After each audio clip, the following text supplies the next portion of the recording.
here's a question. How would you like to give birth at home, but with no midwife, having had no scans, and no medical help whatsoever? Well, it's a new trend from America. It's called free birthing.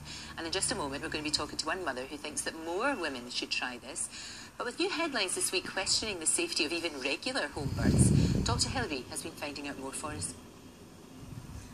Free birthing, or unassisted birthing, is the growing choice for women who want to give birth at home without medical assistance. For these mums-to-be, it means no midwife, no doctor, no pain relief, and no scans during pregnancy. Free birthing is perfectly legal, although the Royal College of Gynaecologists say the practice is new to the UK and little research exists regarding its safety and success. I think it's a lovely idea if you're feeling brave enough. In hospital, there were more facilities, more people that could help in case of an emergency. In other countries, people go through the birthing process without any epidural or without any painkillers, and you know, they are perfectly normal, happy babies. I had scans all the way through. I think for peace of mind, you definitely need it. And I would want to know if something was wrong with the baby. Well, it's reported that free birthing is growing in popularity here in the UK, following America, where it's much more established. Well, join me now from Denver is free birthing supporter Laura Shanley, who had unassisted births with every one of her 4 children. And Dr. Hilary's here in the studio. Laura, thank you very much indeed for joining us. And the question is, why? Why would you do that? Why no scans? Why no medical intervention? Why no midwife? Why do it all on your own? Because I have more faith in myself and my own body than I do in the medical profession. I think there's a place for doctors. Certainly there are times that they can save lives, but I think when it comes to birth, they can often cause the problems that they then need to fix or try to fix. So I think people don't understand how much having someone just simply observing you giving birth, simply observing any natural bodily function, it changes it. You can't bring someone into the bedroom and not expect it to change what's happening. You can't bring someone into the bathroom. When someone is watching you, it changes the experience. And especially in birth, it's not just that they're watching you, they're interfering. I understand that they're well-meaning, that they basically have a belief that childbirth is inherently dangerous and painful. So they feel like they are doing women and babies a service by coming in and telling them, okay, this is the position you need to be in, this is how long it needs to take, you know, we're going to give you an injection of this, or we're going to, now with so many C-sections, we're going to cut you open, you know, if you don't give birth in a certain amount of time. And all of these interferences are actually creating major problems. In this country, there's a 32% C-section rate.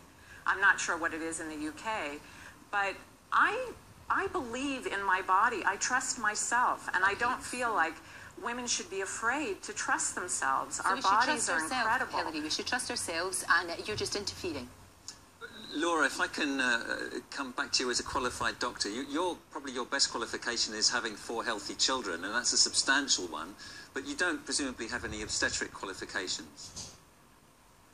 Birth is not a medical event. It's a natural bodily function. What would you do then if your baby was born with shoulder dystocia and the shoulder was blocked, so couldn't come through the birth canal, head was already delivered, an emergency like that, or a tubal pregnancy, or perhaps a placenta abruption where you were losing litres of blood within a minute or 2? What would you do in those situations?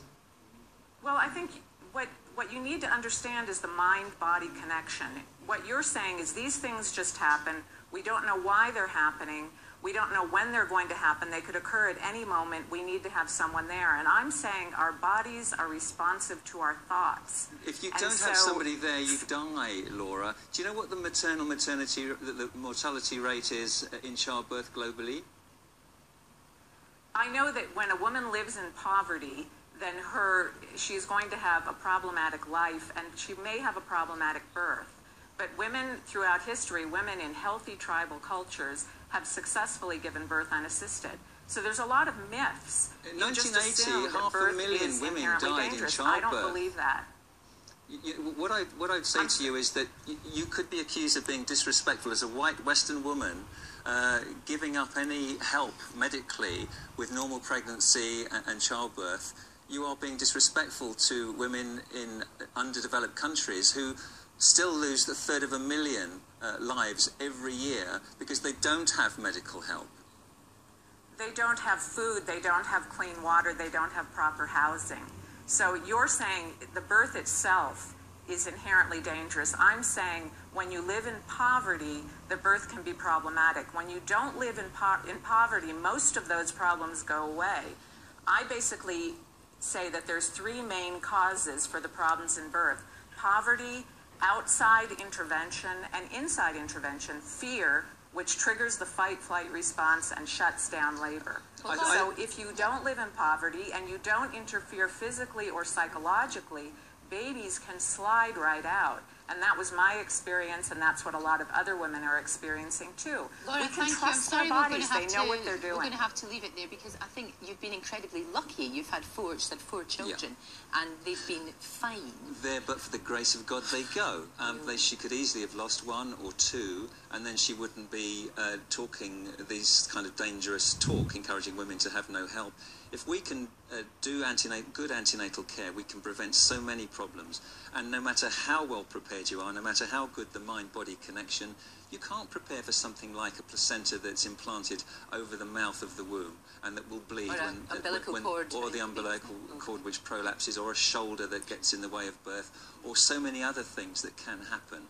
With minimum medical intervention, people are safe. They can have their baby in hospital where they've got protection. They can go home an hour or two later. Yeah. That's the best compromise. Think about that, Hilary. Thank you. Oh, jackass.